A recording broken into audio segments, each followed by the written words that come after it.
Hi, I want to welcome you to a conversation that is important, but I'm also going to let you know it could be very emotive for you. And the person who has agreed to have this conversation with me is Margaret Kasisi. Margaret is a joy to sit with. It's a pity we can't enjoin her husband to this conversation because the two of them are just, you know, those people you want to hang out with and have 3 cups of tea, and when that is done, they say we have cooked and you say sour, and then you leave there, you go straight and sleep because your heart is full and so is your stomach. They're those people. But Margaret comes to this conversation bittersweet. So the thing is, she knew of me before I knew of her. So Margaret, welcome. And I want you to tell me when you first heard of me and why. Oh my goodness. I don't remember when I first heard of you, but I had you on radio because, you know, I left home in 2000.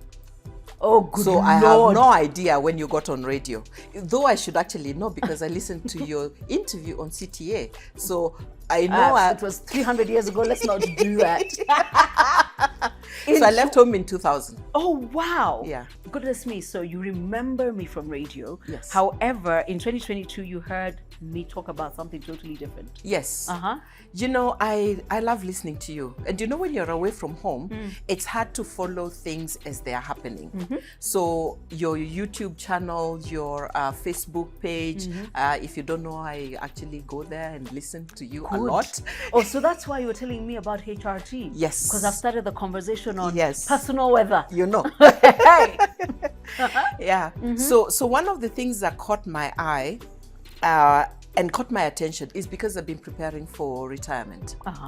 And when I listened to you and you introduced this story of Diaspora Insurance, I'm like, what is that? What is that? And so when you're talking about it, because I don't know whether you did about 2 sessions or 3 sessions. About I can't 3 remember. actually. Yeah. So the first one was just sort of like EV to E. EV Do you to know how Nafanyanga. much money It costs? And then you mentioned a figure, $20,000 US. And that came from Kenyans who I asked them, what does it cost to repatriate? Yeah.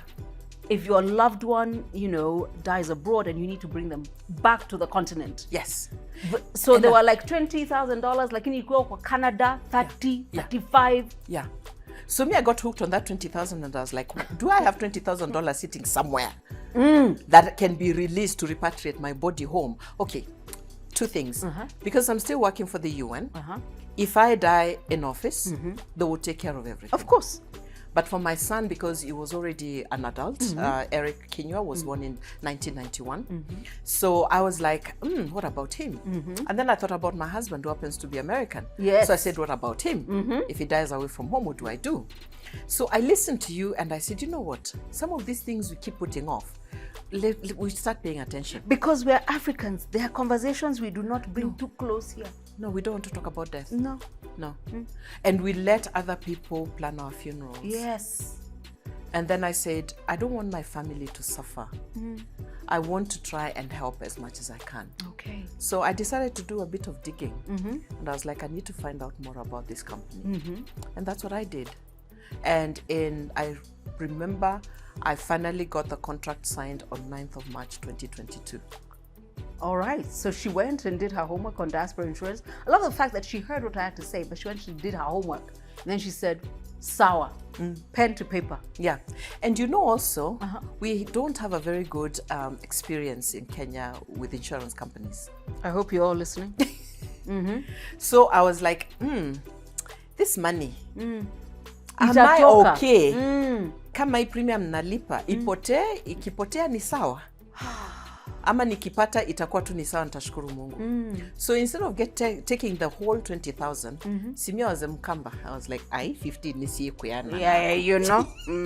Let's do $15,000. Yeah. Swingi, Yeah, those ones are the extra what the family will raise. Yes. Yeah. Yes. So that's what I did. But I was actually doing it for myself. Yes. Because I was like, I'm married to an American. We're going to be spending 6 months in Kenya, 6 months in America. In case anything happens to me, I don't want my family to suffer. No. So I was like, okay, sawa, 15 for me and for my son, 15 because he wanted to settle in Austria. Oh, wow. And he had a fiance already. Yes. And so I was like, you know what? I don't want them to suffer also. I want them to be able to make a decision on what they do with that money. So let me take up for him. And the good thing is that because the premiums, the younger you are, the lower the premiums are. Yes. See, I tried for my hubby. Because he clocked 70.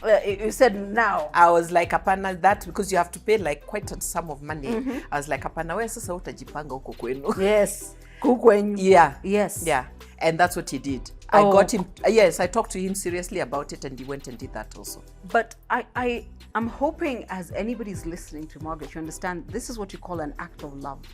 When you say, in the event something happens, I want to take care of you. You've already got enough to handle. I don't want you to worry. So an act of love is when you take health insurance cover. It's because you love the person you're taking care of. Life insurance, because you love.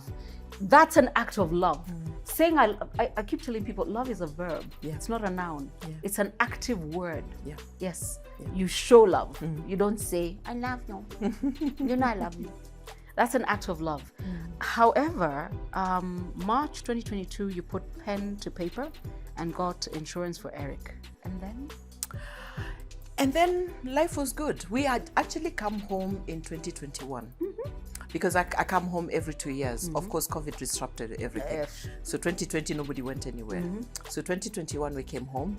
He had wanted to come with his fiance, but things weren't working too well in terms of her getting time off work. So we came just the three of us. And we had a lot of fun. And this is now because, again, preparing for retirement, you start putting things in place. So you're like, okay, so what projects are we going to be working on? So we talked about a number of projects we're going to be working on together and things that you want to pass on the mantle. So that they can go with it. Because you don't want to do anything for yourself. You're doing it for them. Yes. That they can fly with it and actually build up on it. So we talked about some projects. And so when we went back, and then I had you, and then I was like, Eric, I think we need to take this thing seriously. Or do you have 20,000 to take me home when I die en route?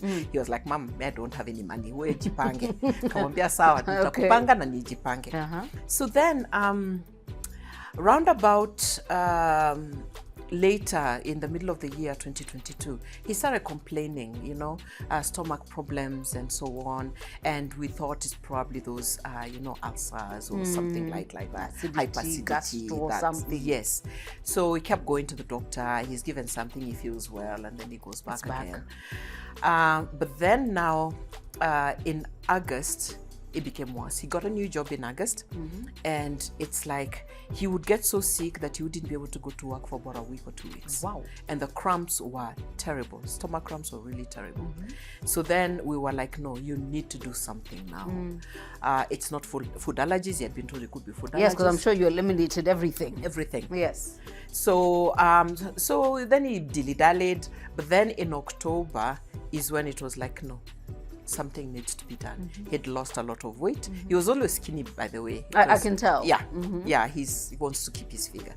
So in late October, we were like, no, this is the time. So we made sure, when I talk about I'm talking about his girlfriend, Anna, his fiance, and then myself. So we were like, no, we need to make sure that you see your doctor on a daily basis until we get to the bottom of this. Yes. And you're not going away with tablets. No. You're going away with a proper diagnosis. With a proper diagnosis. Let's get to the bottom of this. Yeah. So he had an ultrasound first, and then they said that he seemed to be having sort of like a gallbladder problem, probably a gallstone or something. And then he was sent for an MRI, and the MRI actually confirmed that he had built up a fluid in his liver. Oh. And it also so now they decided. Then he got jaundiced in that process.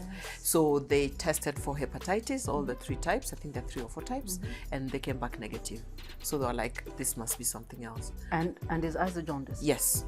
So immediately he was referred to the main hospital, which is a teaching hospital, sort of like our Kenyatta, but much better. Yeah. Mayu has spoken. Much better. It's called Alles Gemeinde Krankenhaus. Where? So So that public hospital, because it's a teaching hospital also, so they took all the test results that he had, and then they decided what else hasn't been done. So the first thing they did was give him blood because he was anemic. Okay. So they gave him blood, and then they took him for endoscopy, gastroendoscopy, and did a biopsy of his stomach. Then they took him also for a CT scan. So that was in the same week, because he was kind of like hospitalized on the 27th of October. So during that time, they did those, and then we waited for the results. And you know, it's post-COVID. Yes. So you can't just go into hospital. No. You have to have your test, COVID test. It has to be a negative. Yes. And then you can go in. And then it's only a window between 3 o'clock and 7 o'clock in the afternoon only. So we used to go queue up at the hospital with your test results to wait to go in.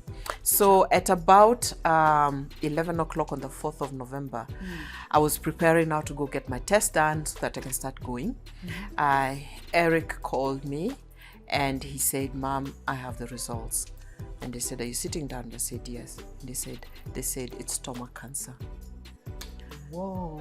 And my heart stopped. I don't know why I was not expecting this.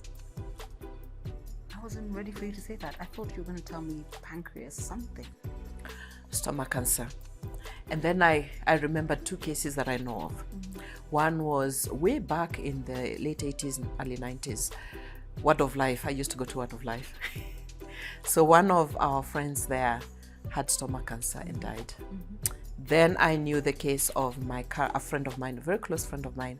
She was married to a Rwandese, and he was working in Arusha for the UN. And one morning he had been okay. Then one morning he goes to work, and he has all the stomach cramps and problems and so on. Goes to the UN clinic, and he's told, "We don't know why you're feeling so badly." Airlifted to Nairobi, diagnosis stomach cancer. Given 3 months to live. He only lived for 1 month. Okay. So those are the 2 cases that came to my mind. So I'm like, God, no. I'm not burying my son. No. This we are not. So we are refusing. Let's go to the hospital. Yes, we need to this has to be taken care of. So, and also because of Eric's age. He was born in 91, and he was just, yeah. So I'm like, how? He's so young. So we went to hospital and met him. It was just me and Anna at the time. And so he just cried, and we all cried, the 3 of us. Yes. And then, but one thing he said is that we're going to fight this. God. And we said, yes, we're with you all the way. Yeah. And by that time, so I asked, did they tell you what stage it is? They said, no, they didn't tell me. Okay. But when he described what they had told him, I knew it was serious. It was serious. Because it had already started spreading they were suspecting lymph nodes, and it had already spread to the bone. Hence the jaundice. Yeah. So, of course, if it was in the bone, it was already in the bone marrow. Yes. But ignorance is bliss, because we fed on his energy. And this positivity. And he was like, we're fighting this. I'm going to be good. Yes. So he got his first, so the first hospital stay was 5 months. 5 weeks. And he got his first chemo, I think around the first Friday of December. And so he was released on the Monday or the Tuesday of December. And got the second chemo 2 weeks later. You know what he did after the second chemo? Tell me. He's a DJ, and he was a resident DJ for this group called Left Boy. And he had a gig? Yes. And the gig was in Germany. And it was already going on, and he said, I am coming. So, chemo? Yes. Out? Yes. I'm off? Yes. There's a gig in Germany? There's a gig in Germany. Clearly. Life is for the living. Yeah. So he did 2 of them in Germany, and then came back to Vienna, and we went to the one in Vienna. Anna's mom and myself, we were like, we need to just to make sure that he's fine. That he's fine. Yes. In case he kind of like faints or something, we are there. Pick him up. Yeah, we'll pick him up and take him back home or back to hospital or something. Okay. And it was lit. Oh gosh, Mukamba just used lit. See, I'm learning these vocabs. So apparently in Germany and in Vienna, Eric was DJing and it was lit. Yes. Please note, this guy is on treatment for cancer. Yes. And he kept going. The only unfortunate thing is that, you know, when the Bible says the spirit is willing, but the flesh is weak. He really wanted to do more of that because he was also DJing privately and then doing a day job. But then now he could not go on to do his day job. He doesn't have the energy. Yeah, didn't have the energy. So he kept having a recurrence of infection in his gallbladder, and that kind of like slowed and took a long breaks because his first chemo rounds were supposed to be 12 in total, and eventually he was only able to do 10 of them. Oh, come on. Yeah. So close. Yeah, and that was in May was the 10th one. And then he started developing other symptoms. His glands started swelling. Yes. And so he went to the oncologist and she said, we have two options, either continue with chemo or stop the chemo and do a biopsy. And he said, we continue with chemo. We continue with chemo, yeah. And so she said, okay, in this case, your liver is strong enough now. What I didn't say is that when they were that buildup of fluid in his liver was bile. Oh. They took a week to drain about 2 liters. Externally. I know, externally. Yeah. 2 liters of bile from his liver. Wow. So his gallbladder kept acting up.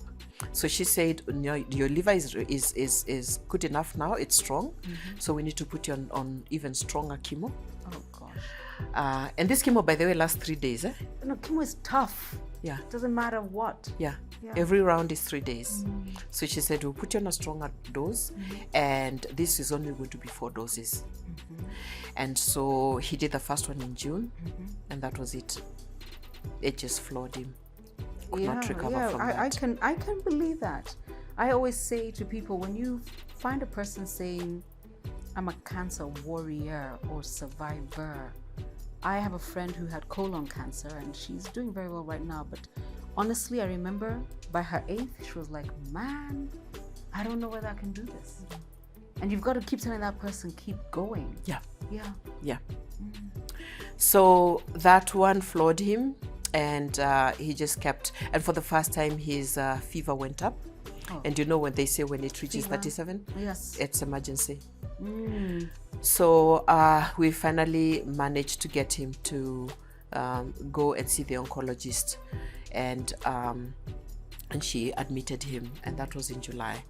Around the 7th of July, he was readmitted. He stayed in hospital for another 4.5 weeks.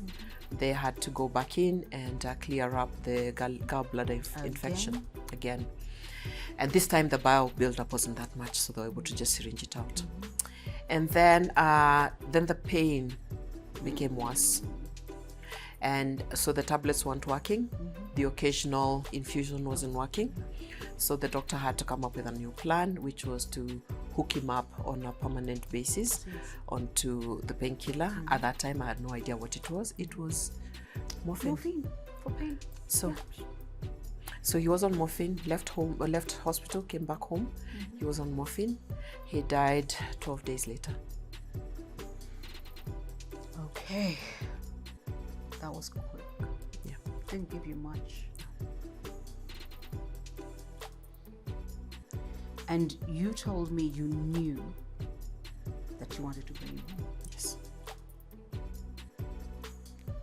But you're in Vienna. You know, it's not like you're here, Nairobi, Upper, where everybody can quickly rally. Where do you start? Margaret? You're blank. You're blank. You first think about your bank account. And you're like, I'd rather just close all the accounts and get that money together, because the bill that I was given by the funeral home was about 14,000 plus euros. And I was like, in that case, it's my child. Yeah. Yeah. Let's sell everything? Yes. So that's what I did. By the time I remembered the The insurance cover that I had taken, yes, days had gone by. And then, so what I did is that I sent them a message on the 29th of August. That is when, after you finished all this initial plans and everything. Yes, because you've got to start saying, and then you don't know what to do, because this is not something that you have ever done or anticipated. Yeah. You know, and you told me the paperwork is something else. Huh? Yeah. So that's what we did. So on the 29th of August, I sent them a message. And by that time, we'd already known that things had progressed. And we're going to have a memorial service on the 9th of September in Vienna. So when I told Diaspora Insurance, they said, okay, you need to fill this paperwork. I'm like, ngoja kwanza. Yeah, but I can't fill another piece of paper. Yeah, let me finish things first. So then I got back to them after the memorial service. I think it was probably about the 10th or the 11th. I got back to them and I was like, okay, now I'm ready. I filled the paperwork, which didn't take long because I had everything else. Yes. I filled the form, I sent it in, and the next thing I know is that I got a call from Jeff, the CEO of Diaspora Insurance. My South African brother. Yes. And he tells me, I am so sorry about this situation, but I just wanted to let you know that your claim has been processed, it's being paid. And we're so sorry that we weren't able to participate in the memorial service. Yes. We could have helped you. If we had known earlier, we could have helped you. And then he said, I'm coming to Vienna. And he came to Vienna on that Saturday. I know he's based in London. Yeah. Yes. Came to Vienna on the Saturday and brought us this wonderful banner. He created that? Yeah. Took the photo that I put on my profile on WhatsApp. They created that. They also created the picture that usually you use during funerals.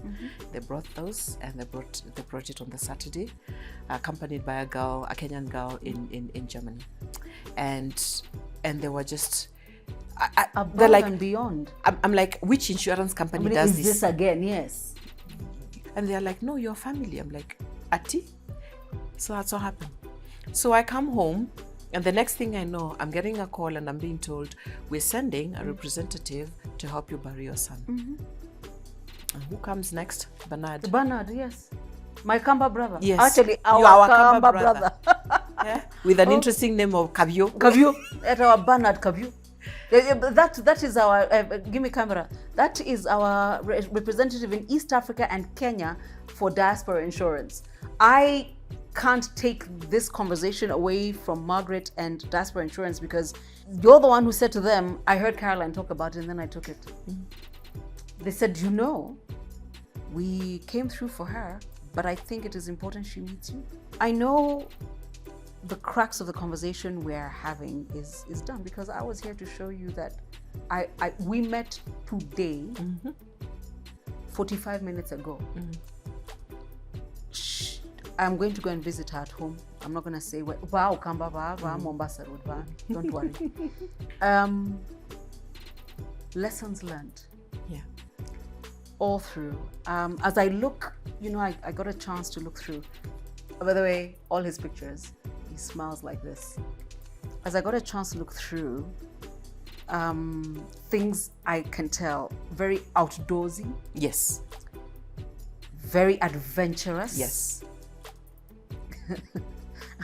Are we allowed to talk about his dog? That's a cute dog. He's got the cutest dog. He takes a selfie with his dog, and then his mother tells me, the dog is called? Chapati. Ooh. Yes. It's a Romanian. They went to Romania as a rescue. To get him? Yeah. It was a rescue. A Romanian dog? Yes. We named him Chapati? Yes. He needs to be Kenyanized. Quickly. Quickly, from Kenya to the world. Yes. Lessons learned through this journey for you.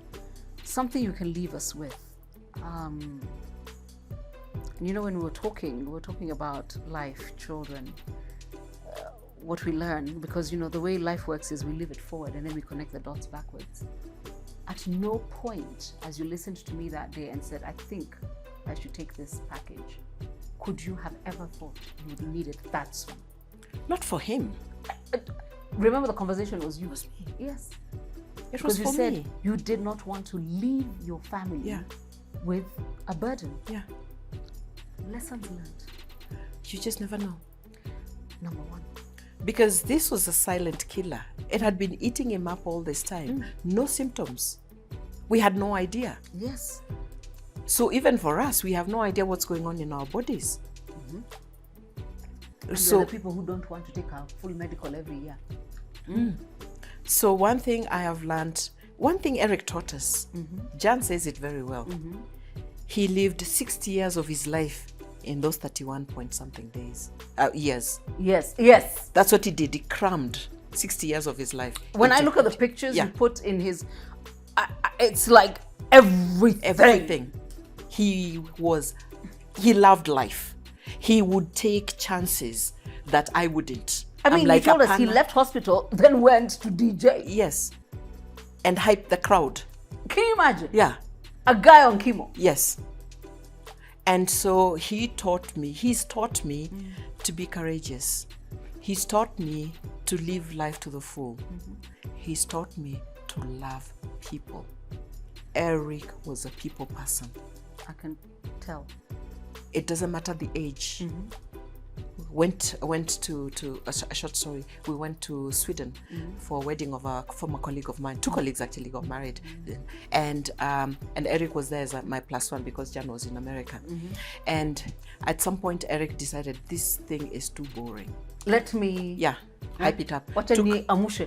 Katoa tai, akafunga kwa kichwa. Akachukua a very old lady, I think it was one of the mother-in-laws. Akachukua akamwambia, can I have this dance? Bas. He danced with her. The party was on. The party was on. Yes. He was that kind of person. Yeah, full of life. And we just talked about your children. Love them. Every minute of the day, let them know that they're loved. They are loved. Okay. So in case anything happens, they're never in doubt. Yes. Yes. And you cannot say, I wish I could have done more. That's a horrible feeling to have. Huh? Yes. Yeah. Do everything you can when you have the time. When Eric was in hospital, I told him, you're my prisoner. I am coming daily, whether you like it or not. Yes. Whether you feel like, talking to me or not. I'll come sit there, I'll rub your feet, I'll play music to you, I'll try and crack some crazy mom jokes that nobody laughs at. I will just come and annoy you, I'll just come and be there. But I was there on a daily basis. And I'm glad I did that. I'm glad you did. Because now I'd be killing myself if I hadn't done that. No. Healing is hard, grief is difficult, but when you've got too many what ifs, it makes that journey longer. Yeah. So love your people. Yes. Let them know. No matter what. Life is so unpredictable. We don't have tomorrow, we have only right now. True. And make peace with your God. Yes. Make peace with your God. Because if it wasn't for God's grace right now, I do not know where I would be. Caroline, I wanted to throw myself into that tomb. I bet.